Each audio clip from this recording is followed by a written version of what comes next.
अज आपां इहदा most important article करना। तो इस तो पहला आपां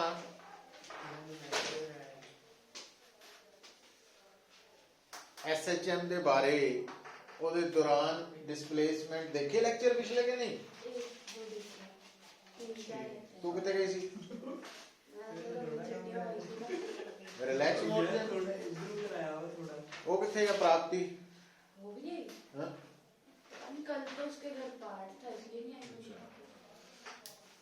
तो हुण आपां आज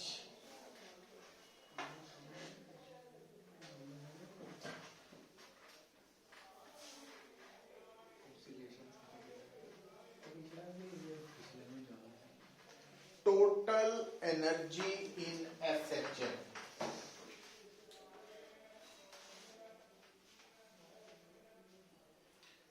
देखो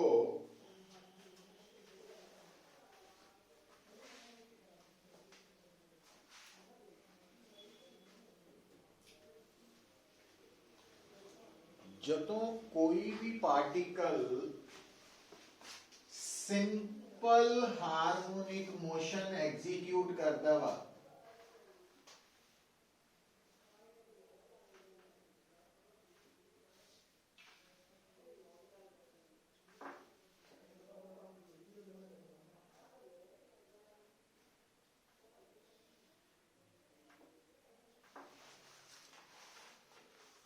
तां एक तां वो पार्टिकल लगातार मोशन च हुंदा वा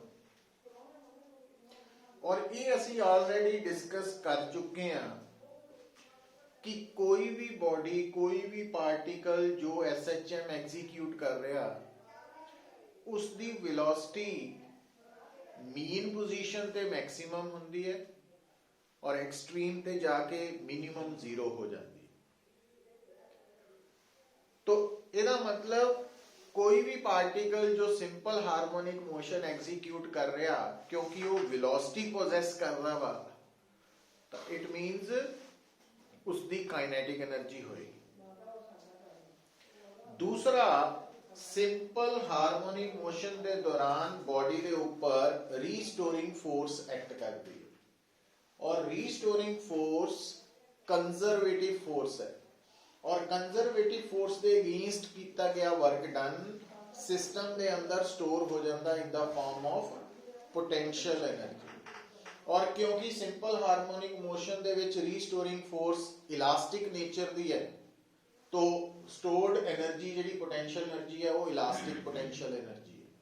सो और पोटेंशियल और काइनेटिक एनर्जीज दे सम नूं असीं कहने आ मैकेनिकल एनर्जी। ਇਹਦਾ मतलब सिंपल हार्मोनिक मोशन की टोटल एनर्जी की है मैकेनिकल एनर्जी है जो कि sum of kinetic and potential energies है। सो लिखो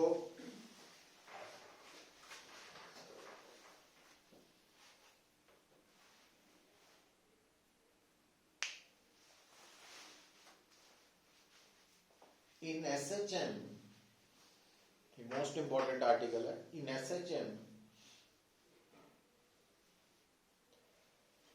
total energy possessed by the particle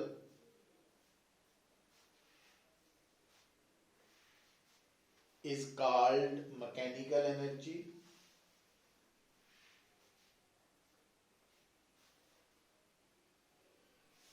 and is given by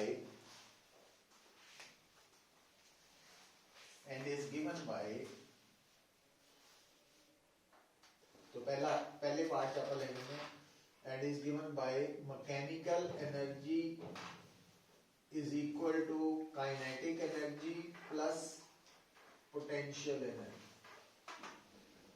और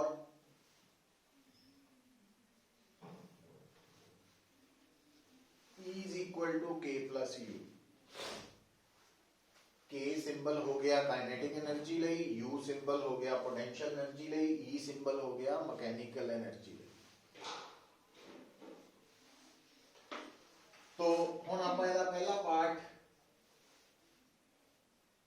काइनेटिक एनर्जी बारे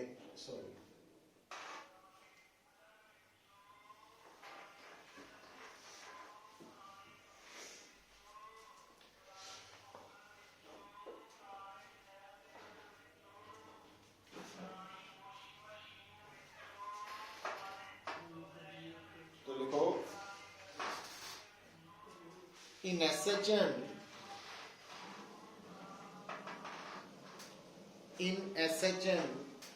kinetic energy arises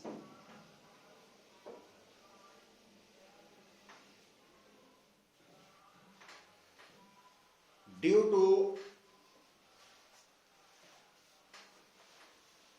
motion of the particle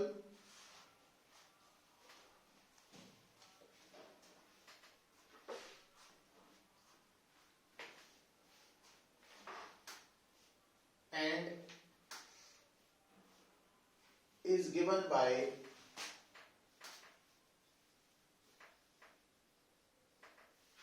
half mv square, where m की है mass of the particle and v की है velocity of the particle at given position.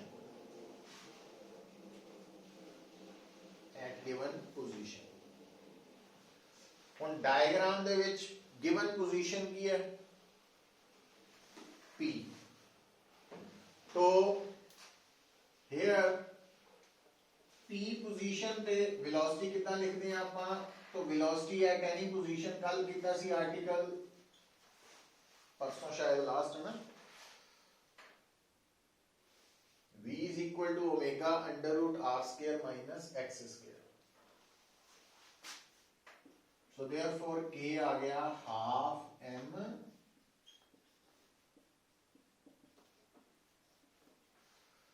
so k is equal to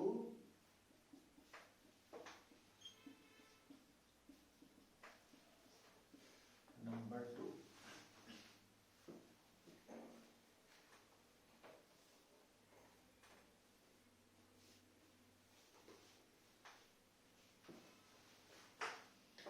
और दूसरा part है potential energy का.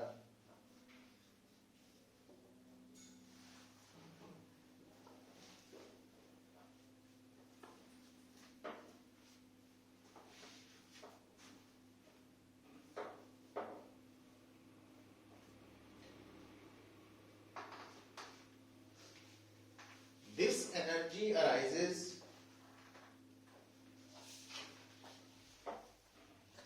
due to work done against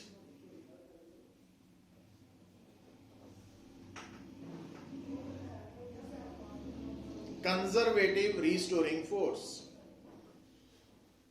Conservative restoring force.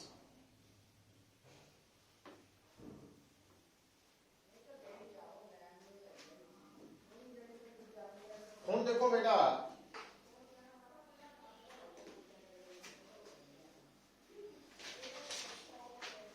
तो इधर देखो, ਹੁਣ क्योंकि कंजरवेटिव फोर्स का संबंध ਹੁੰਦਾ ਵਾ पोटेंशियल एनर्जी नाल माइनस du/dr. ठीक है, ਹੁਣ ਇਹਦੇ ਚ ਇੱਕ ਗੱਲ ਦਾ ਖਿਆਲ ਰੱਖੀਦਾ, ਹਲੇ ਲਿਖਣਾ ਨਹੀਂ.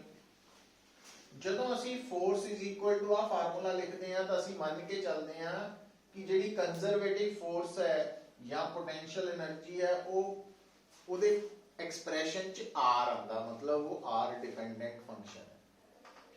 ਪਰ ਅਸੀਂ ਕੀ ਦੇਖਦੇ ਆ ਕਿ ਅਸੀਂ ਇੱਥੇ ਮੰਨ ਕੇ ਚੱਲਦੇ ਆ ਡਾਇਗਰਾਮ ਦੇ ਨੀਚੇ ਹੀ ਕਿ ਰੀਸਟੋਰਿੰਗ ਫੋਰਸ SHM च रीस्टोरिंग फोर्स होगी माइनस kx. तो ये इक्वेशन दस रही है कि रीस्टोरिंग फोर्स जो कंजर्वेटिव है फंक्शन ऑफ x है, ना कि r है. सो इस करके आप इथे की लिख देना,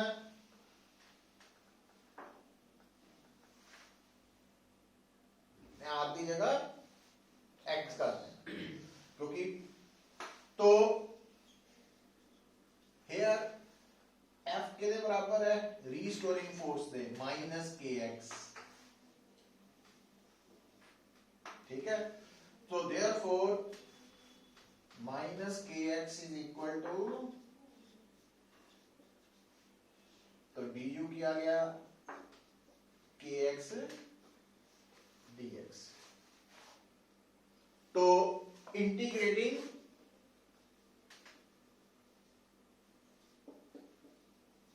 बोथ साइड्स,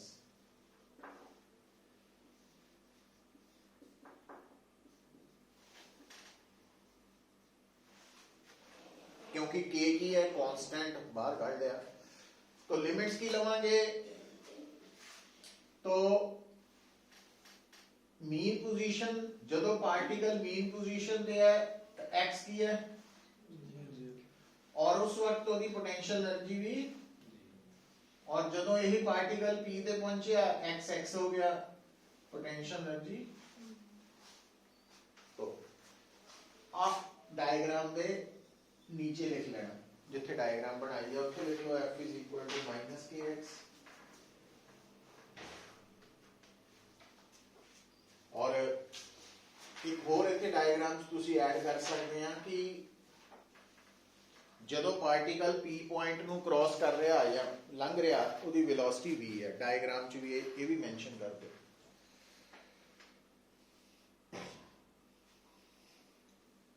और ये गल असी बार बार कर चुके हैं कि p गिवन पॉइंट ते रीस्टोरिंग फोर्स हमेशा मीन पोजीशन वाल होनी है, जबकि वेलोसिटी p तो b वाल भी हो सकती है एक्सट्रीम पोजीशन वाल जिदा कि शो की है, और p तो मीन वाल भी हो सकती है, क्योंकि बॉडी मीन तो एक्सट्रीम वाल भी जाती है तो एक्सट्रीम तो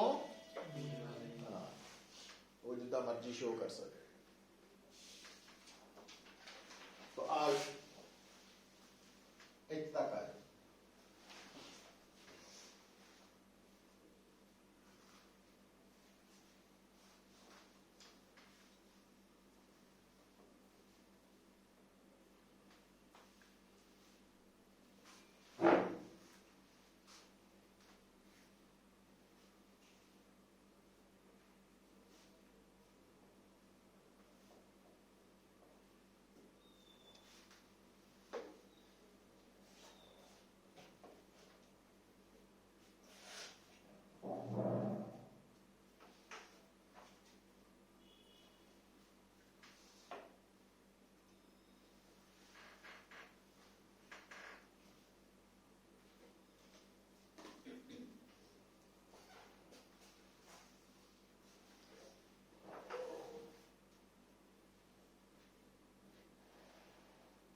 ठीक है।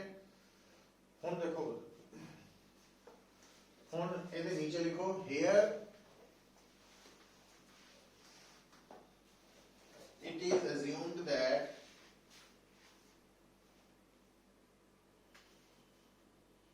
at mean position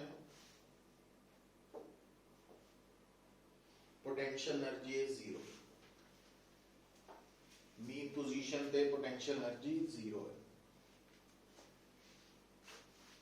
ਇਹਦਾ ਕੀ ਮਤਲਬ, ਇਹਦਾ ਮਤਲਬ ਇਸੇ ਕਰਕੇ ਅਸੀਂ ਜਦੋਂ x 0 ਲਿਆ ਤਾਂ ਨਾਲ ਪੋਟੈਂਸ਼ੀਅਲ એનર્ਜੀ ਵੀ 0 ਲਈ। ਹੁਣ ਇਹਨੂੰ ਸੋਲਵ ਕਰੀਏ ਤਾਂ du ਨੂੰ ਇੰਟੀਗ੍ਰੇਟ ਕੀਤਾ ਉਹ ਬਣ ਗਿਆ u,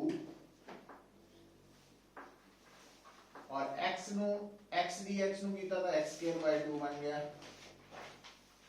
तो आ बन गया u - 0, आ बन जाना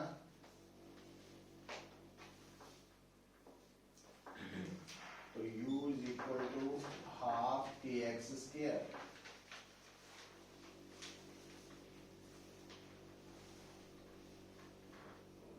तो पोटेंशियल एनर्जी का फार्मूला हाफ के एक्स स्क्वायर आ गया। सो पर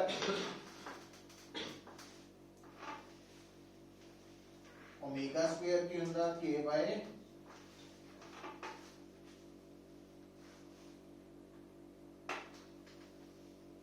हम देखो कितना सोचीदा, क्योंकि असी जो k दा एक्सप्रेशन कटिया ना ਉਹਦੇ ਵਿੱਚ ओमेगा स्क्वायर और m आ रहे हैं, जबकि ਇੱਥੇ तक जो u ਦਾ एक्सप्रेशन है ਉਹ ਚ k आ रहा, m ओमेगा नहीं आ रहा। तो अपन ओमेगा स्क्वायर ਦਾ रिलेशन पता ही है, तो ओमेगा स्क्वायर क्योंकि k बाय m है, देयरफॉर k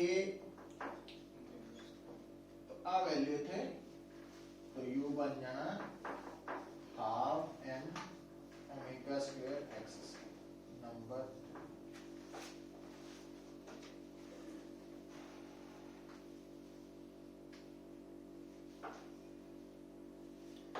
ठीक है।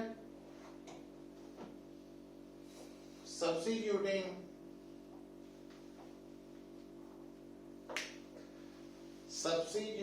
इक्वेशंस टू का मतलब k दी वैल्यू एंड 3 मतलब u the value in 1। Substituting equations 2 and 3 इन 1। तो जो 1 पुट किया तो e दी वैल्यू बन गई हाफ m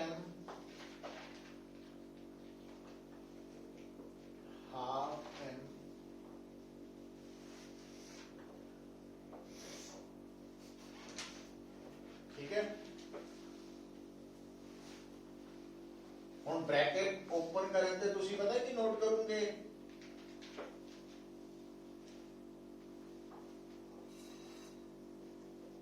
क्योंकि इधरों आएगा minus half M omega square X square, ये प्लस हाफ एम है ना, पट्टे जाने आपस में। नंबर 4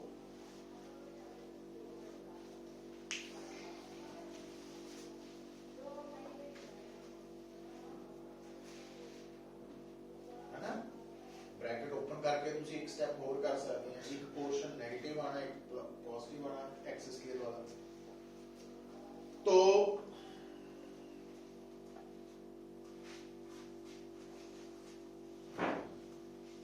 क्लियर है। हम देखो इन्हें की शो किया, ये कहता कि जदों particle simple harmonic motion execute करता उस पार्टिकल दे मास च कोई फर्क आंदा, मास बदलता कि सेम रहंदा। ओमेगा दी वैल्यू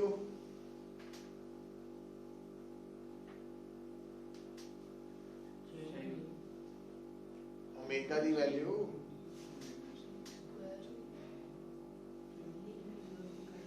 ओमेगा दी वैल्यू आ फार्मूला नहीं है, ਇਹਦੇ ਵਿੱਚ k ਕੀ है कांस्टेंट, m की है कांस्टेंट, तो फिर ओमेगा कांस्टेंट। तो मैं की पूछा पंजाबी च बदलती कि नहीं, वेरिएबल है कि नहीं है, कांस्टेंट है कि नहीं है, की है फिर कांस्टेंट, ते एम्पलीट्यूड भी कांस्टेंट। ਇਹਦਾ मतलब सिंपल हार्मोनिक मोशन च टोटल एनर्जी दे फार्मूला च m ओमेगा r2 ये सारे की है कांस्टेंट, तो टोटल एनर्जी इज कांस्टेंट। तो लिखो the above equation shows that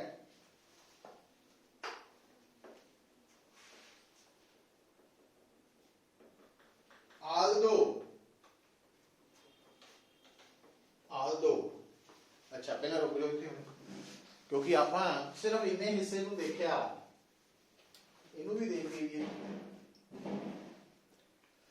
ਜਿਹੜੀ काइनेटिक एनर्जी है ਉਹਦੀ ਇਕੁਏਸ਼ਨ ਕਹਿੰਦੀ ਹੈ ਕਿ काइनेटिक एनर्जी ਹਾਫ ਮਾਸ ओमेगा r ਦੇ ਨਾਲ ਕਾਹਦੇ ਤੇ ਡਿਪੈਂਡ ਕਰਦੀ, x ਤੇ। पोटेंशियल एनर्जी भी काहदे ते डिपेंड करती, x कांस्टेंट है कि वेरिएबल, वेरिएबल। जो पार्टिकल ने ऑसिलेट करते हुए मीन तो एक्सट्रीम वाल जाना, x ਵਧਣਾ, जो एक्सट्रीम तो मीन वाल आना घटना, तो x दे बदलन नाल काइनेटिक एनर्जी बदलू, पोटेंशियल एनर्जी, टोटल एनर्जी वो चेक सही है ना। ਇਹਦਾ मतलब ਕੀ ਹੈ ਕਿ ਚਾਹੇ ਆਪਾਂ ਕੀ ਲਿਖਣ ਲੱਗੇ ਸੀਗੇ ਕਿ the above equations ਕਰ ਲਓ, equations ਕਿਹੜੀਆਂ equations, दूसरी ब्रैकेट ਚ ਪਾ ਲਓ, तीसरी ਤੇ चौथी, second third and fourth bracket पा लो। ये equations shows that है ना, although kinetic energy and potential energy are changing, but total energy of the particle in SHM is constant. Is constant. ਉਹਦੇ 'ਚ ਕੋਈ ਬਦਲਾਵ ਨਹੀਂ ਹੁੰਦਾ। ਫਿਰ बेटा देखो ਹੁਣ लिखो ਇੱਥੇ special cases. Special cases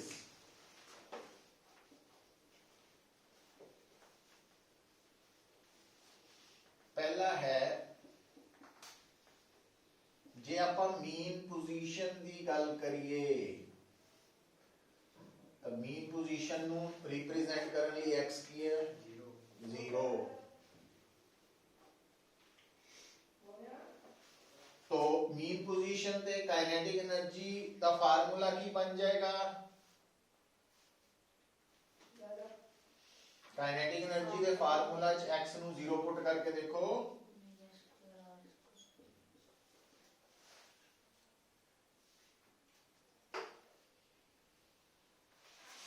potential energy की वैल्यू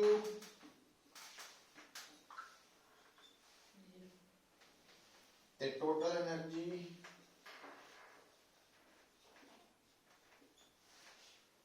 वो नहीं रहनी।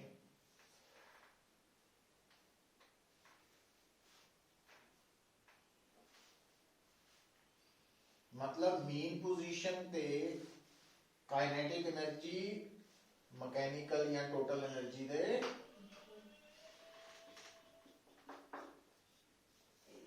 बराबर है। तो मीन पोजीशन ते काइनेटिक एनर्जी मैक्सिमम है, पोटेंशियल एनर्जी मिनिमम है और मीन पोजीशन ते सारी दी सारी मैकेनिकल एनर्जी काइनेटिक ही है ना। तो जे आप गल करिए सेकंड स्पेशल केस भी eight extreme positions sir potential दे मिनिमम है कितने पोटेंशियल एनर्जी मिनिमम मिनिमम। तो एक्सट्रीम पोजीशंस पे x की हो जाना x मैक्सिमम है ना r दे बराबर। दो एक्सट्रीम पोजीशंस है ना, एक दे ਲਈ x प्लस r ਹੁੰਦਾ ਦੂਜੇ ਲਈ माइनस r। तो ਹੁਣ देखो चाहे क्योंकि इतने x स्क्वायर है तो प्लस दा माइनस दा स्क्वायर प्लस ही रहता है। तो ਇਹਦਾ मतलब ये भी r स्क्वायर बन गया 0। एक्सट्रीम पोजीशन पे काइनेटिक एनर्जी पोटेंशियल एनर्जी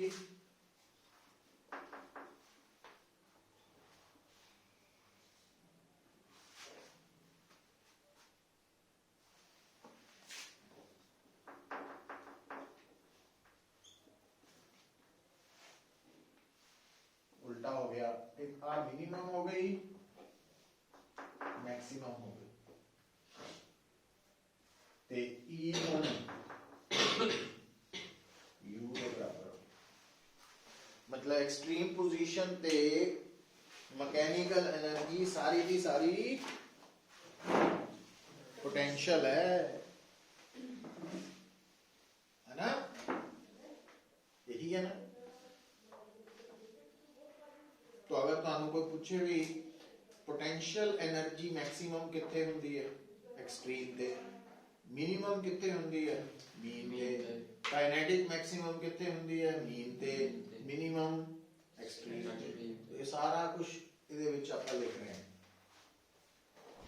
अच्छा हुण देखो हुण इहदा ग्राफ बनना वा। तो ग्राफ दे लई इधर आओ,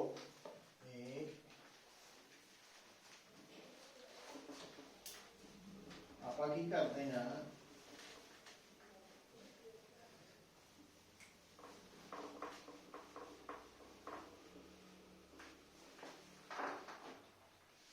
ਆ ਦੇਖੋ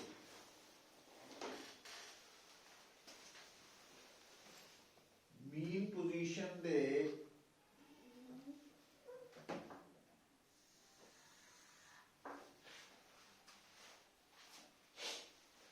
ਜਦੋਂ particle simple harmonic motion execute ਕਰ ਰਿਹਾ तो ਆਪਾਂ एक्सट्रीम पोजीशन ਦੇ नीचे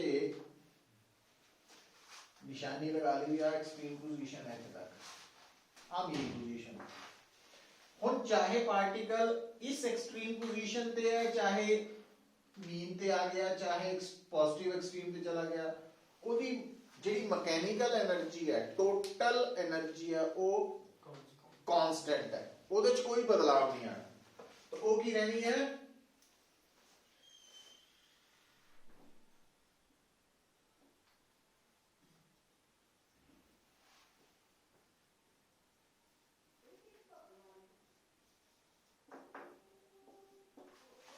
ਉਹ ਇੱਕੋ ਜਿਹੀ ਰਹਿਣੀ ਪਰ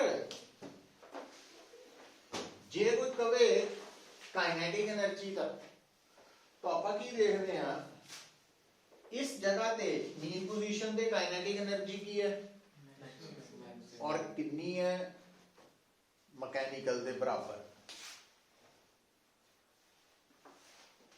ਜਦੋਂ ਆਪਾਂ ਐਕਸਟ੍ਰੀਮ ਤੇ ਪਹੁੰਚਾਂਗੇ काइनेटिक एनर्जी ਕੀ ਹੋ ਚੁੱਕੀ ਹੁੰਦੀ 0 ਦੋਨਾਂ ਲਈ ਇਹਦਾ ਮਤਲਬ ਘਟੇਗੀ ਪਰ ਉਹ ਗ੍ਰਾਫ ਕਿਦਾਂ ਦਾ ਹੋਏਗਾ ਘਟਦਾ ਹੋਇਆ ਗ੍ਰਾਫ ਸਟ੍ਰੇਟ ਲਾਈਨ ਹੈ ਕਿ ਕੀ ਹੈ ਤਾਂ ਉਹਦਾ ਜਵਾਬ ਹੈ ਕਿ ਜਦੋਂ ਅਸੀਂ ਕਾइनेटिक એનર્ਜੀ ਦੇ ਫਾਰਮੂਲਾ ਨੂੰ ਦੇਖਦੇ ਹਾਂ ਨਾ ਤਾਂ k ਦਾ x ਦੇ ਨਾਲ ਜੋ ਰਿਲੇਸ਼ਨ ਹੈ ਉਹ ਕੀ ਹੈ k directly proportional to x square ਹੈ ਪੈਰਾਬੋਲਿਕ ਰਿਲੇਸ਼ਨ ਇਸ ਕਰਕੇ ਇਹ ਜਿਹੜਾ ਗ੍ਰਾਫ ਜਦੋਂ ਆਪਾਂ ਇੱਥੇ ਬਣਾਣਾ तो थोड़ा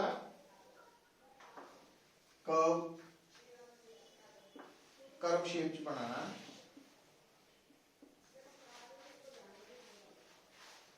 ठीक है अच्छा इदा ही अगर असी पोटेंशियल एनर्जी बारे सोचिए तो पोटेंशियल एनर्जी कितना बदल रही है तो देखो मीन पोजीशन पे पोटेंशियल एनर्जी की है 0 और एक्सट्रीम तक आंदे आंदे वो टोटल दे बराबर हो रही लिखा ਆਪਾਂ और ਉਹਦੇ ਚ ਵੀ ਤੁਸੀਂ ਨੋਟ ਕਰੋ ਇਕੁਏਸ਼ਨ ਨੰਬਰ 3 ਨੂੰ ਉਹ ਚ ਵੀ ਤਾਂ u ਦੀ ਵੈਲਿਊ x ਸਕੁਅਰ ਤੇ ਡਿਪੈਂਡ ਕਰਦੀ ਪੈਰਾਬੋਲਿਕ तो वो ग्राफ भी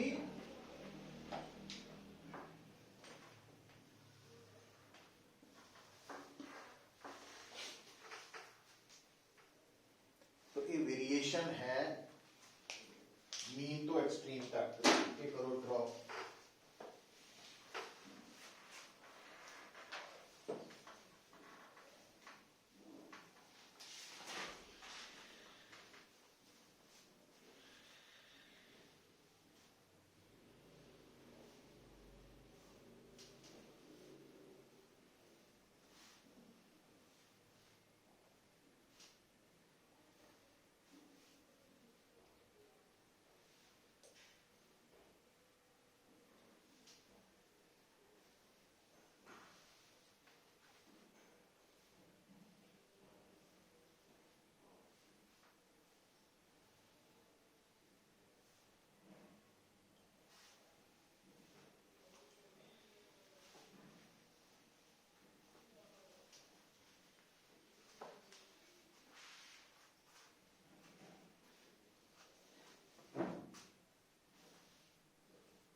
पार्टिकल मोस्ट इंपॉर्टेंट है लास्ट यूनिट जो है।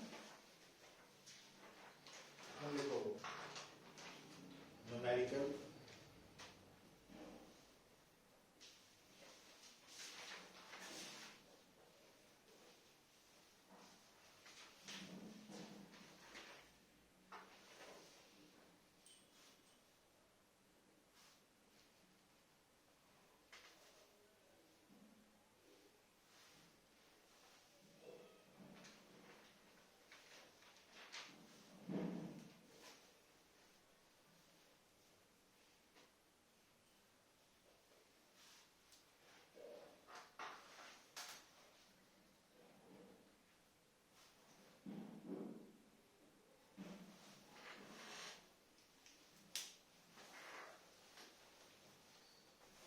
a particle is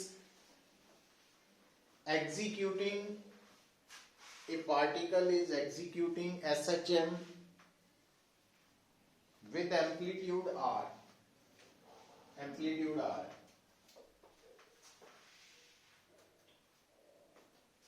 Find the position when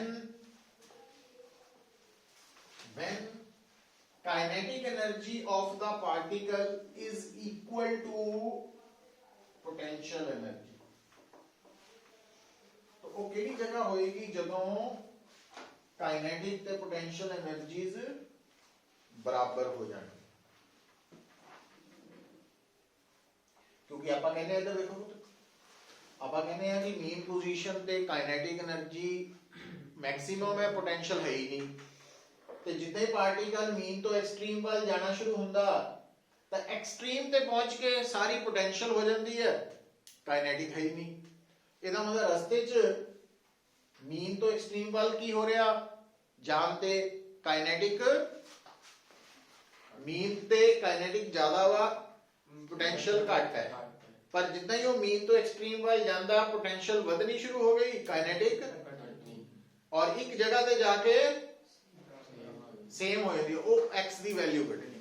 ਇਹਦਾ मतलब भाई सानू दिता होया गिवन की है भी के और यू बराबर है और असी पोजीशन लभनी है। हुण के दा पोजीशन नाल संबंध सी हाफ एम ते यू दा पोजीशन नाल संबंध सी हाफ एम,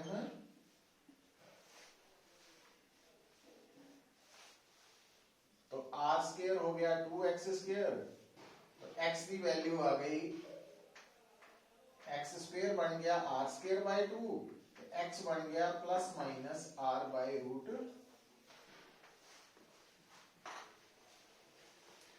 प्लस माइनस का मतलब भाई x की वैल्यू राइट साइड वाल r बाय रूट 2 प्लस है और इधर दो जगह ना ता प्लस माइनस है।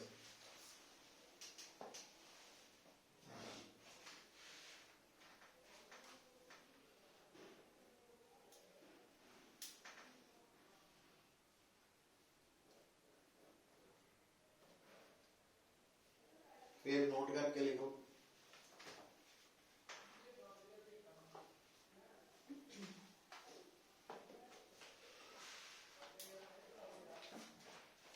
In SHM,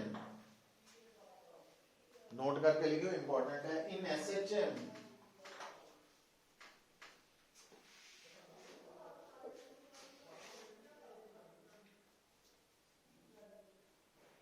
x comma v, x मतलब displacement, v velocity comma acceleration a,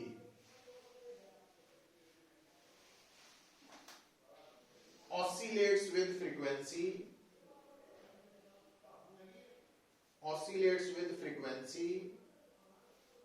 nu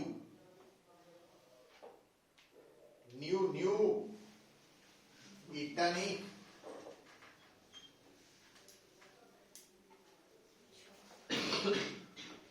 new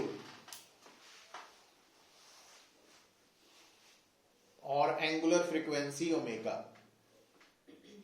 और और या फ्रीक्वेंसी की गल करते हैं और एंगुलर फ्रीक्वेंसी ओमेगा तो कली फ्रीक्वेंसी भी कह सकते हैं यहाँ एंगुलर बट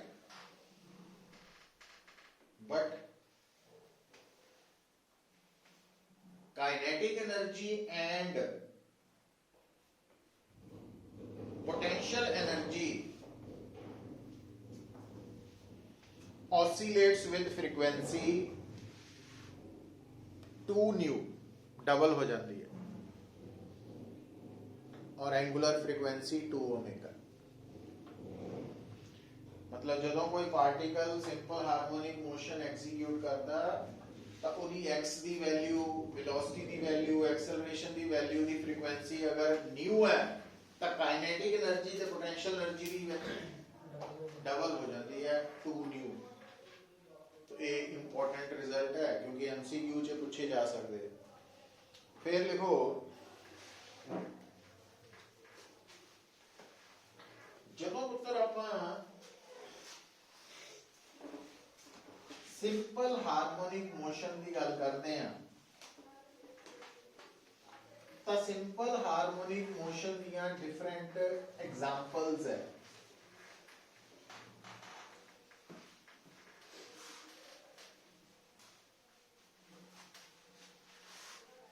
ਉਹਨਾਂ ਵਿੱਚੋਂ ਇੱਕ ਐਗਜ਼ਾਮਪਲ ਲਿਖੋ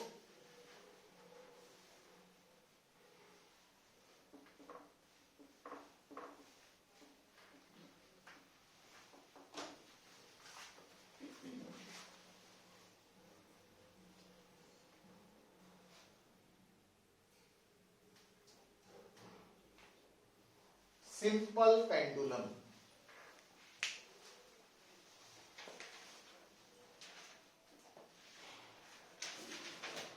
सिंपल पेंडुलम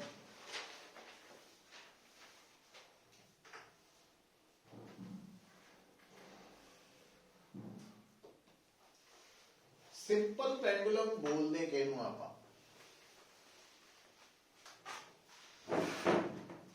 तो सिंपल पेंडुलम दे बेस्ड प्रैक्टिकल्स आपां स्कूल च भी करते हैं कि है एक लंबा जिहा धागा है स्ट्रिंग ਉਹਦੇ ਇੱਕ ਐਂਡ ਨੂੰ ਅਸੀਂ ਉੱਪਰ ਬੰਨਤਾ ਦੂਸਰੇ ਐਂਡ ਦੇ ਨਾਲ ਇੱਕ ਬੌਬ ਸਫੈਰਿਕਲ ਬੋਡੀ ਹੁੰਦੀ ਹੈ ਭਾਰੀ ਜੀ ਕਾਫੀ ਤੋ ਬੌਬ ਬੰਨ ਦਿੰਨੇ ਆ ਹੁਣ ਪੁੱਤਰ ਦੇਖੋ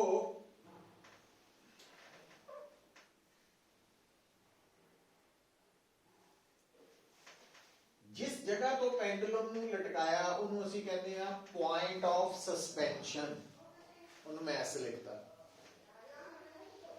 ਹੁਣ ਇਹ ਜਿਹੜਾ ਬੌਬ ਹੈ ਆਪਾਂ ਇਹ ਮੰਨ ਕੇ ਚੱਲਦੇ ਆ ਪ੍ਰੈਕਟੀਕਲੀ ਵੀ ਜਿਹੜਾ ਧਾਗਾ ਹੈ ਨਾ ਉਹ ਮਾਸਲੈਸ ਹੈ ਪ੍ਰੈਕਟੀਕਲੀ ਤਾਂ ਨਹੀਂ ਹੋਣਾ ਪ੍ਰੈਕਟੀਕਲੀ ਮਾਸਲੈਸ ਕਿਦਾਂ ਅਚੀਵ ਹੋ ਜਾਣਾ ਸਾਡੇ ਕੋਲ ਕਿ ਸਟ੍ਰਿੰਗ ਦਾ ਮਾਸ बॉब दे मास के मुकाबले च बहुत घट है ऑलमोस्ट जीरो ही कह सकते तो धागा मासलैस है और सारे का सारा मास इस बॉब का तो एक्चुअली बॉब का काफी जगह ते फैलिया होया तो डेफिनेशन दे विच असीं की करते हैं पॉइंट मास कहते हैं हैवी पॉइंट मास पर हुण तुसीं इदां दा प्रैक्टिकली कोई मटीरियल नहीं लै सकदे कि जिहदा साइज तां पॉइंट वर्गा होए ते मास बहुत ज़्यादा होए तो इस करके ये डेफिनेशन दीयां गल्लां जिहड़ियां आइडियल केसेस है तो जिहड़ा तुहाडा सिंपल पेंडुलम है प्रैक्टिकली वो च एक स्ट्रिंग है और एक बॉब है जबकि आइडियली जिहड़ा पेंडुलम हुंदा वो काहदा बनिया होया एक मासलैस स्ट्रिंग है ਤੇ ਨਾਲ ਉਹਦੇ ਐਂਡ ਤੇ ਕੀ ਆ ਹੈਵੀ ਪੁਆਇੰਟ ਮਾਸ ਮਤਲਬ ਉਹ ਬੋਡੀ ਜਿਹਦਾ ਸਾਈਜ਼ ਬਿਲਕੁਲ ਨਹੀਂ ਹੈ ਬਟ ਮਾਸ ਬੜਾ ਜ਼ਿਆਦਾ ਵਾ ਜਦ ਕਿ ਪ੍ਰੈਕਟੀਕਲੀ ਇਦਾਂ ਪੋਸੀਬਲ ਨਹੀਂ ਹੁੰਦਾ तो ਆਪਾਂ ਡੈਫੀਨੇਸ਼ਨ ਹੀ ਲਿਖਣੀ ਜੈਸੇ ਪਰ ਜਿਹੜਾ ਰੀਅਲ ਪੈਂਡੂਲਮ ਹੈ ਉਹ ਚ ਸਟ੍ਰਿੰਗ ਹੈ ਨਾਲ ਬੌਬ ਹੈ ਹੁਣ ਬੌਬ ਜਿਹੜਾ ਵਾ ਜਿੱਦਾਂ ਆਪਾਂ ਪੜ੍ਹਿਆ ਹੀ ਹੈ ਸੈਂਟਰ ਆਫ ਮਾਸ ਦਾ ਕਨਸੈਪਟ ਸੈਂਟਰ ਆਫ ਗ੍ਰੈਵਿਟੀ ਦਾ ਕੀ ਹੁੰਦਾ? ਸੈਂਟਰ ਆਫ ਮਾਸ ਤੇ ਸੈਂਟਰ ਆਫ ਗ੍ਰੈਵਿਟੀ ਦੋ ਅਲੱਗ-ਅਲੱਗ ਚੀਜ਼ਾਂ, ਪਰ ਜਦੋਂ ਬੋਡੀ ਦਾ ਸਾਈਜ਼ ਛੋਟਾ ਹੋਏ ਤਾਂ ਅਸੀਂ ਦੋਨਾਂ ਨੂੰ ਇੱਕੋ ਮੰਨ ਸਕਦੇ ਹਾਂ। ਔਰ ਅਗਰ ਕਿਸੇ ਬੋਡੀ ਦੇ ਅੰਦਰ ਯੂਨੀਫਾਰਮ ਡਿਸਟ੍ਰੀਬਿਊਸ਼ਨ ਆਫ ਮਾਸਸ ਹੈ ਤਾਂ ਉਹਦਾ ਸੈਂਟਰ ਆਫ ਮਾਸ ਕਿੱਥੇ ਹੁੰਦਾ? ਜਿਓਮੈਟ੍ਰੀਕਲ ਸੈਂਟਰ ਤੇ, ਔਰ ਉਹਦਾ ਸੈਂਟਰ ਆਫ ਗ੍ਰੈਵਿਟੀ ਵੀ ਉੱਥੇ ਹੀ ਹੋਏਗਾ। ਤੋ ਆ ਜਿਹੜਾ ਡਾਟ ਜਿਹਾ ਮੈਂ ਹਾਈਲਾਈਟ ਕੀਤਾ, ਇਹ ਬੌਬ ਦਾ ਕੀ ਹੈ? Centre of. ਔਰ ਕਿਉਂਕਿ ਸਟ੍ਰਿੰਗ ਦਾ ਆਪਣਾ ਮਾਸ ਬਹੁਤ ਥੋੜਾ ਵਾ, ਇਸ ਕਰਕੇ ਆਪਾਂ ਕਹਿ ਸਕਦੇ ਹਾਂ ਕਿ ਇਹ ਪੁਆਇੰਟ ਕੀ ਹੈ? Centre of gravity of pendulum ਹੈ। ਔਰ ਜਦੋਂ ਵੀ ਅਸੀਂ ਲੈਂਥ ਆਫ ਪੈਂਡੂਲਮ ਦੀ ਗੱਲ ਕਰਦੇ ਹਾਂ ਤਾਂ ਲੈਂਥ ਆਫ ਪੈਂਡੂਲਮ ਦਾ ਮਤਲਬ ਹੁੰਦਾ ਪੁਆਇੰਟ ਆਫ ਸਸਪੈਂਸ਼ਨ ਤੋਂ ਲੈ ਕੇ centre of gravity of pendulum ਤੱਕ ਦੀ ਦੂਰੀ, ਨਾ ਕਿ ਸਟ੍ਰਿੰਗ ਦੀ ਦੂਰੀ। ਇਸੇ ਕਰਕੇ ਜਦੋਂ ਲੈਬ ਦੇ ਵਿੱਚ ਤੁਸੀਂ ਪ੍ਰੈਕਟੀਕਲ ਕਰਦੇ ਆ ਤਾਂ ਲੈਂਥ ਆਫ ਪੈਂਡੂਲਮ ਦੇ ਵਿੱਚ ਅਸੀਂ ਧਾਗੇ ਦੀ ਲੰਬਾਈ ਦੇ ਨਾਲ ਨਾਲ ਬੌਬ ਦਾ ਡਾਇਆਮੀਟਰ ਨੋਟ ਕਰਦੇ ਆ। ਡਾਇਆਮੀਟਰ ਦਾ ਅੱਧ ਕਰਕੇ ਰੇਡੀਅਸ ਲੈਂਦੇ ਆ, ਤਾਂ ਇਹਦਾ ਮਤਲਬ ਪੈਂਡੂਲਮ ਦੀ ਲੰਬਾਈ 'ਚ length of string plus radius of Bob ਆ ਜਾਂਦਾ। ਉਹ ਕਨਸੈਪਟ ਹੁੰਦਾ ਹੈ ਨਾ। तो ਹੁਣ ਲਿਖਣਾ ਸ਼ੁਰੂ ਕਰੋ। ਸਿੰਪਲ ਪੈਂਡੂਲਮ ਕੀ ਹੈ?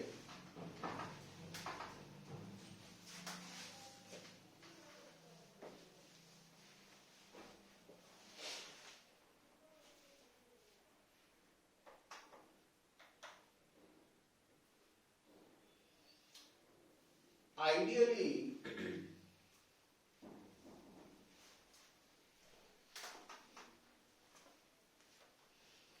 simple pendulum is made of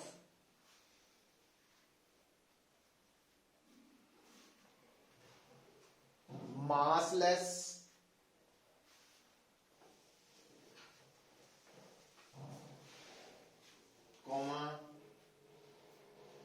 flexible and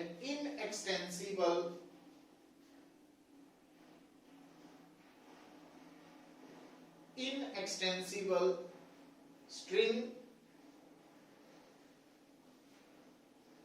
whose one end is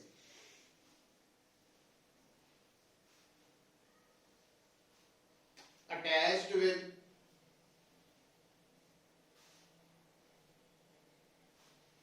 a heavy point mass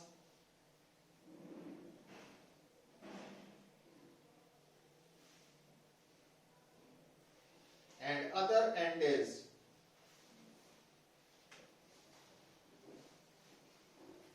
suspended from other end is fixed with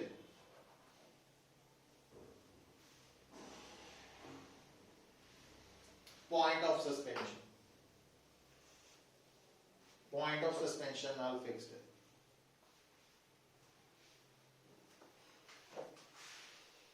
तो अगली लाइन लिखो as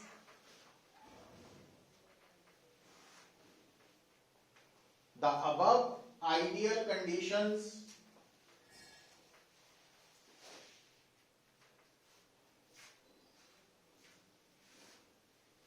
are impossible to realized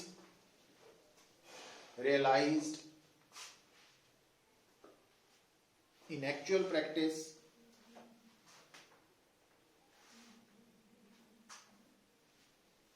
so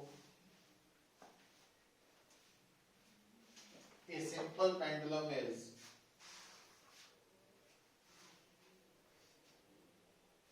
made of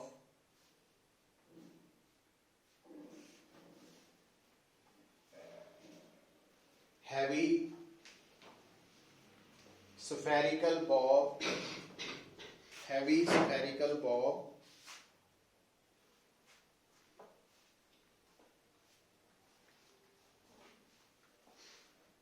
suspended from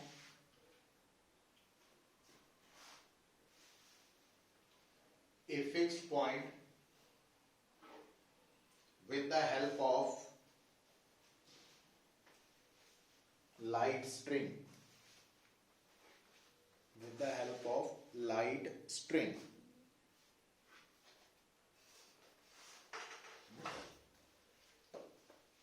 तो ये है simple pendulum की statement है ना।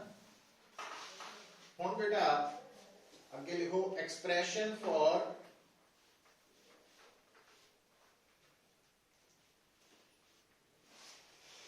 Time period, expression for time period of simple pendulum.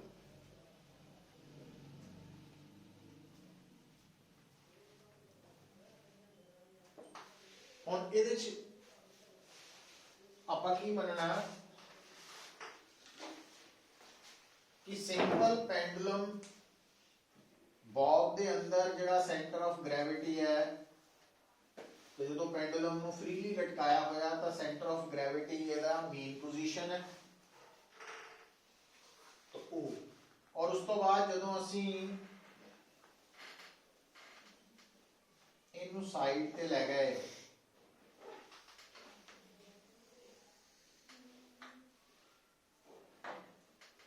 Side पे ले गए,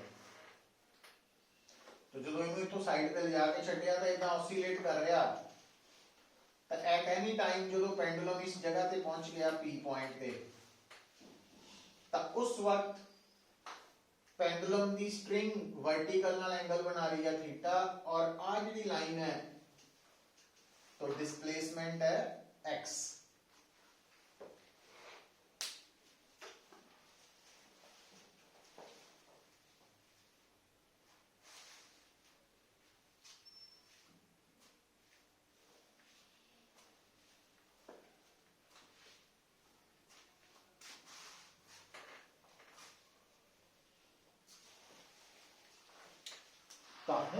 इस पेंडुलम ते केड़ी केड़ी फोर्स लग रही है जो इस पेंडुलम नू असी मीन पोजीशन तो डिस्टर्ब किया, तो इथे एक फोर्स लग रही है इसका वेट,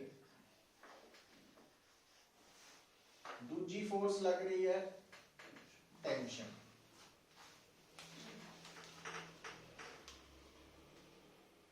हुण बेटा क्योंकि आ जिहड़ा मोशन है ना वाला मोशन, तो जे इहनूं आपां पूरा करने की कोशिश करिए तो सर्कुलर मोशन है। सर्कुलर मोशन च असीं की करते हैं, जिन्नियां भी फोर्सेस हुंदियां उन्हां दे कंपोनेंट्स बनाते हैं, जिहड़ी फोर्स या ना तां पूरी तरह नाल अलोंग द रेडियस है। हुण जिद्दां टेंशन वाली फोर्स अलोंग द रेड, आ सर्कल बन रहा है ना इधर, तो आ सर्कल बनेगा, एस ओदा सेंटर हो जाएगा, तो आ रेडियस बनेगा एक तरह, तो आ फोर्स पा अलोंग द रेडियस है, रेडियल डायरेक्शन, आ वाली किसी पासे नहीं है। तो आप ये कंपोनेंट्स कितना बनाने, तो अगर आप इन पिक्चर को एक्सटेंड करके देखिए तो आ लाइन इहदे पैरेलल है, आ लाइन आ वाली है, तो इस करके आ एंगल भी mg cos थीटा और आहा mg sin थीटा। हुण आ जिहड़ी फोर्स है ये एक्चुअली की है वेट दा कंपोनेंट है, ये फोर्स किधर नू लग रही है, टुवर्ड्स द मेन पोजीशन, इस करके केड़ी फोर्स है, रीस्टोरिंग फोर्स। तो लिखो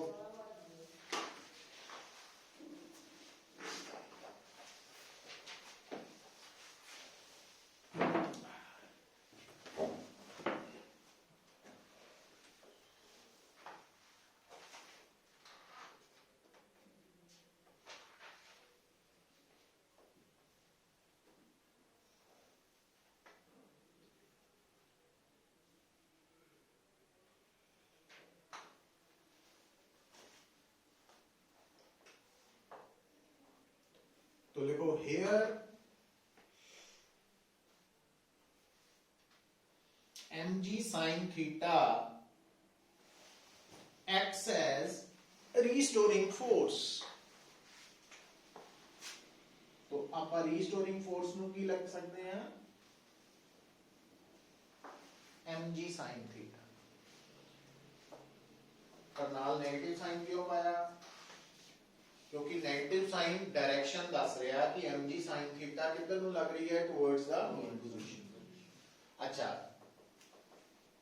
हुन बेटा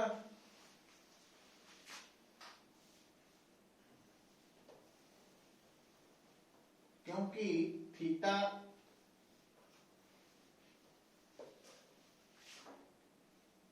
ਜਦੋਂ ਨਾ ਐਂਗਲ ਬਹੁਤ ਛੋਟਾ ਹੋਏ ਤਾਂ ਅਸੀਂ sin ਥੀਟਾ ਨੂੰ ਕੱਲਾ ਥੀਟਾ ਵੀ ਲੈ ਸਕਦੇ ਹਾਂ, ਪਰ ਜਦੋਂ ਅਸੀਂ sin ਥੀਟਾ ਨੂੰ ਥੀਟਾ ਲਿਖਣਾ ਤਾਂ theta must be in radian, degree ਵਾਲਾ ਨਹੀਂ ਲਿਖਣਾ।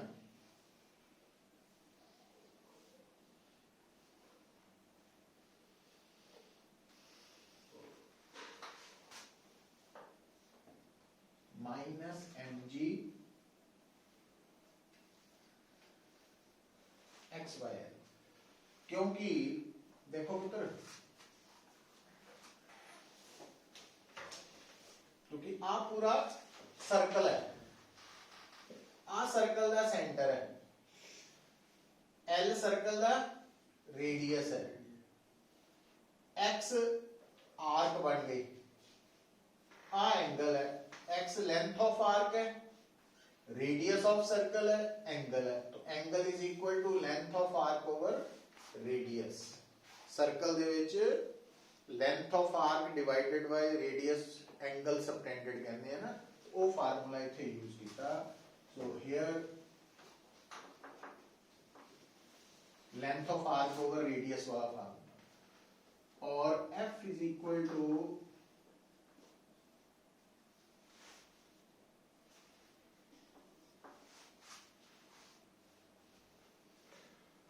तो ਜਦੋਂ ਤੁਹਾਡਾ ਸਿੰਪਲ ਪੈਂਡੂਲਮ ऑसिलेट कर रहा, और अगर ऑसिलेट कर रहे सिंपल पेंडुलम दे थीटा दी वैल्यू बड़ी छोटी है, बड़ी छोटी वैल्यू थीटा दी हुंदी है 10-15 डिग्री तक, तो अगर पेंडुलम इस तरह ऑसिलेट करवा रहे हैं ਅਸੀਂ लैब ਦੇ ਵਿੱਚ ਵੀ, ਹੁਣ ਦੋ ਤਰੀਕੇ ਹੁੰਦੇ, ਕਈ ਵਾਰ ਆਪਾਂ लैब 'ਚ पेंडुलम ਲਿਆ, ਬੌਬ ਨੂੰ ਐ ਪਕੜ ਕੇ 90 डिग्री ਵਾਲੀ ਲੈ ਗਏ ਕਿਤੇ ਤੇ ਉਹਨੂੰ ਛੱਡਿਆ, तो उस वक्त जो एंगल है वो बहुत ज्यादा हो जाता।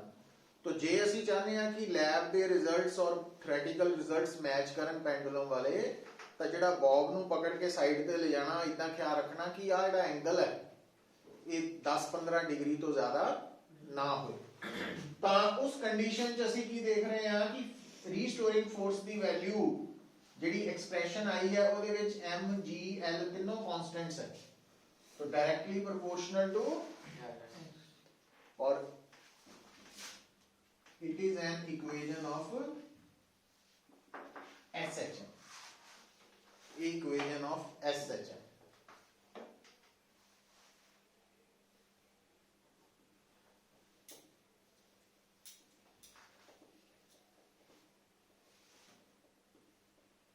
ਇਹਦਾ मतलब ਜਦੋਂ पेंडुलम ऑसिलेट कर रहा है और ऑसिलेट करते पेंडुलम का एंगल जिहड़ा वा बहुत छोटा वा 10-15 डिग्री तक ही है, तो असीं कहांगे कि ਉਹਦਾ मोशन की है SH। अच्छा दूसरी गल, हुण इस इक्वेशन ਨੂੰ ਆਪਾਂ कंपेयर करना, कंपेयरिंग इक्वेशन 1 विद, क्योंकि असीं तो पढ़ के आए सीगे कि F ਹੁੰਦਾ -kx, K कितना आ गया, ਇਹਦਾ मतलब अगर ਤੁਹਾਨੂੰ कोई कहे भी ਜਿਹੜਾ सिंपल पेंडुलम है ना ਉਹਦਾ स्प्रिंग कांस्टेंट या फोर्स कांस्टेंट ਲੱਭੋ, वो कितना ਹੁੰਦਾ mg/l। अच्छा फॉर सिंपल हार्मोनिक मोशन क्योंकि आप प्रूव कर चुके हैं, तो सानू पता ओमेगा स्क्वायर ਹੁੰਦਾ वा k/m या ओमेगा ਹੁੰਦਾ, हुण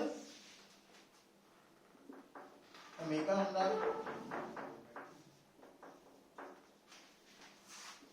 तो t बन गया, हुण आ किहदा टाइम पीरियड है सिंपल हार्मोनिक मोशन का,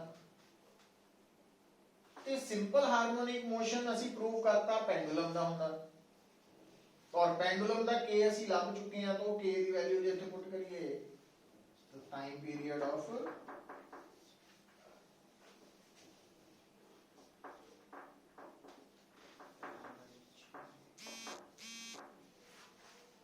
है ना। तो सिंपल पेंडुलम का टाइम पीरियड की होता 2 पाई into L by G।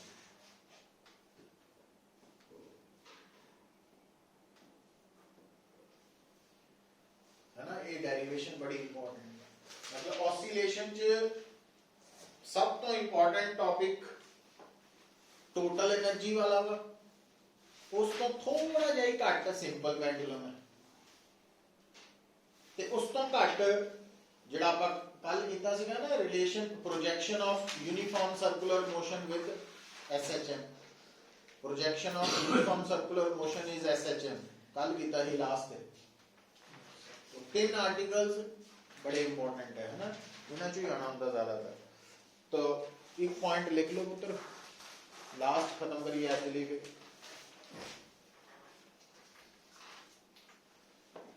ਹੁਣ देखो ਜਿਹੜਾ ਸਿੰਪਲ ਪੈਂਡੂਲਮ ਹੈ ਨਾ ਉਹ ਜਦੋਂ ऑसिलेट करेगा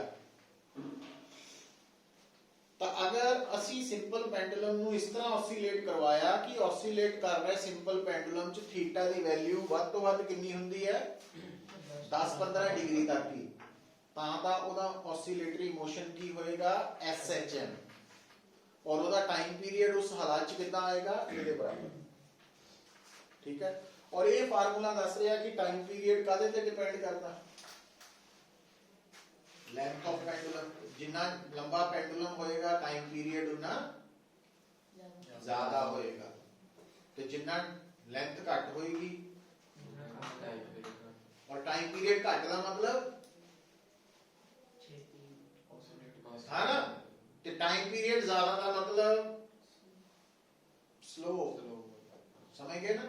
अच्छा हुण टाइम पीरियड की वैल्यू वो 1 सेकंड भी हो सकती है, 4 सेकंड भी हो सकती है, 5 सेकंड भी हो सकती है, 3 सेकंड भी हो सकती है, और डिपेंड करेगा L और G की वैल्यू पर। अगर बेटा आपां L और G तां डिपेंड करता गिवन प्लेस ते, तो जे आपां जलंधर दे विच एक्सपेरिमेंट कर रहे हैं तो G तां फिक्स्ड है ਤੇ L ਦੀ ਵੈਲਿਊ ਦਾ ਕੰਟਰੋਲ ਸਾਡੇ ਹੱਥ 'ਚ ਹੈ, ਤੇ L ਨੂੰ ਜਿੰਨਾ ਮਰਜ਼ੀ ਛੋਟਾ ਵੱਡਾ ਅਸੀਂ ਲੈਂਥ ਨੂੰ ਕਰ ਸਕਦੇ ਹਾਂ। ਹੁਣ ਉਹ ਜਿਹੜੀ ਲੈਂਥ ਹੈ ਅਗਰ ਮੰਨ ਲਓ ਆਪਾਂ ਉਹਨੂੰ ਇਦਾਂ ਐਡਜਸਟ ਕੀਤਾ ਕਿ ਜਿਹੜਾ ਸਾਡਾ ਸਿੰਪਲ ਪੈਂਡੂਲਮ ਤਿਆਰ ਹੋਇਆ ਉਹਦਾ ਟਾਈਮ ਪੀਰੀਅਡ 2 ਸੈਕਿੰਡ ਆ ਗਿਆ। ਕਿੰਨਾ ਆ ਗਿਆ 2 ਸੈਕਿੰਡ। ਵੈਸੇ ਤਾਂ ਲੈਂਥ ਨੂੰ ਵਧਾ ਕੇ ਘਟਾ ਕੇ ਟਾਈਮ ਪੀਰੀਅਡ ਘਟਾ ਵਧਾ ਸਕਦੇ ਹਾਂ, ਪਰ ਆਪਾਂ ਕੀ ਕੀਤਾ ਵੀ ਲੈਂਥ ਨੂੰ ਇਦਾਂ ਐਡਜਸਟ ਕੀਤਾ ਕਿ ਟਾਈਮ ਪੀਰੀਅਡ ਕਿੰਨਾ ਆਇਆ 2 ਸੈਕਿੰਡ ਆਇਆ, ਨਾ ਘੱਟ ਨਾ ਵੱਧ। ਤਾਂ ਅਸੀਂ ਕਹਿਣਾ ਵੀ ਇਹ ਸਾਡਾ ਉਹ ਸਿੰਪਲ ਪੈਂਡੂਲਮ ਹੈ ਜਿਸ ਦਾ ਟਾਈਮ ਪੀਰੀਅਡ 2 ਸੈਕਿੰਡ ਹੈ, ਔਰ ਅਸੀਂ ਉਹਦਾ ਨਾਮ ਰੱਖ ਦੇਣਾ ਸੈਕਿੰਡਸ ਪੈਂਡੂਲਮ। मतलब जे मैनू कोई कहे भी मेरे कोल सिंपल पेंडुलम है तो ਇਹਦਾ मतलब ਉਹਦਾ टाइम पीरियड कितना होएगा वो सानू देखना पएगा कि L कितनी है G कितनी है। पर जे मैनू कोई कहे कि मेरे कोल सेकंड्स पेंडुलम है तो ਇਹਦਾ मतलब ਉਹਦਾ टाइम पीरियड 2 सेकंड है, श्योर है, ताई ਉਹਦਾ नाम सेकंड्स है। तो लिख लो हेडिंग लाइन खत्म करिए सेकंड्स पेंडुलम।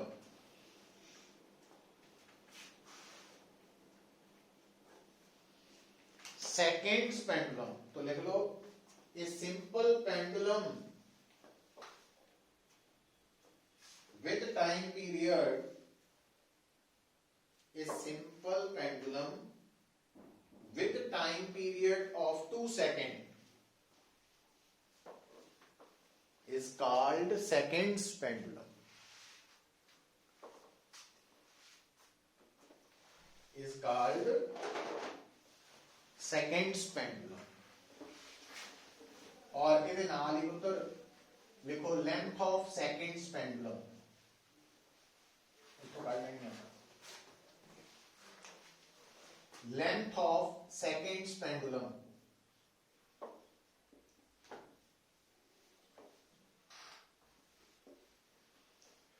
तो क्योंकि सिंपल पेंडुलम का टाइम पीरियड है 2 pi under root L by g, इसका मतलब एल की बनेगा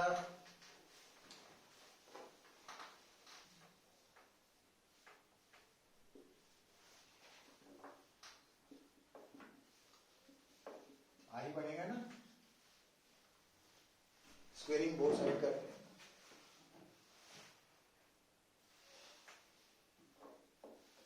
ਹੁਣ ਸੈਕਿੰਡਸ ਪੈਂਡੂਲਮ ਦਾ ਟੀ ਕਿੰਨਾ 2 मान लो g ਦੀ ਵੈਲਿਊ ਕਿੰਨੀ 9.8 ਆ 2 सेकंड है 9.8 मीटर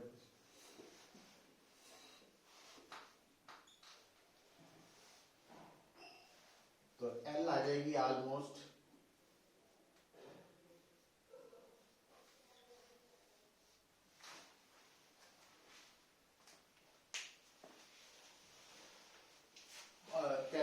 चेक करके देख ही लो इसकी वैल्यू, क्योंकि आ 2 है ना पुत्र ਉਹਦਾ स्क्वायर है 4 और आ 4 भी ਕੱਟੇ ਗਏ तो की करो 9.8 ਨੂੰ पाई स्क्वायर ਨਾਲ डिवाइड करो 9.8 ਨੂੰ दो ਵਾਰੀ पाई ਨਾਲ डिवाइड कर दो देखो पॉइंट कितना आया एग्जैक्ट वैल्यू देखिए आप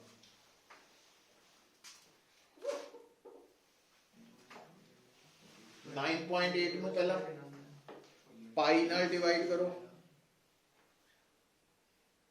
ਪਾਈ ਦਿੱਤੀ ਵੈਲਿਊ ਪਾਈ ਡਾਇਰੈਕਟ ਦਿੱਤੀ ਕਿ ਨਹੀਂ 3.14 ਹੀ नहीं है 0.992 हाँ तो 99 आए ना ऑलमोस्ट ना तो ਇਹਦਾ मतलब जिस जगह ते मेरी गल बड़ी इंपॉर्टेंट है जिस जगह पे स्मॉल जी की वैल्यू 9.8 मीटर पर स्क्वायर सेकंड है, अगर उस जगह पे सेकंड्स पेंडुलम तैयार करना तो उसकी लेंथ कितनी रखनी पैनी 0.992 मीटर के करीब। ठीक है, तो इत्थे ही रुक जाने आप। तो इस तो अगे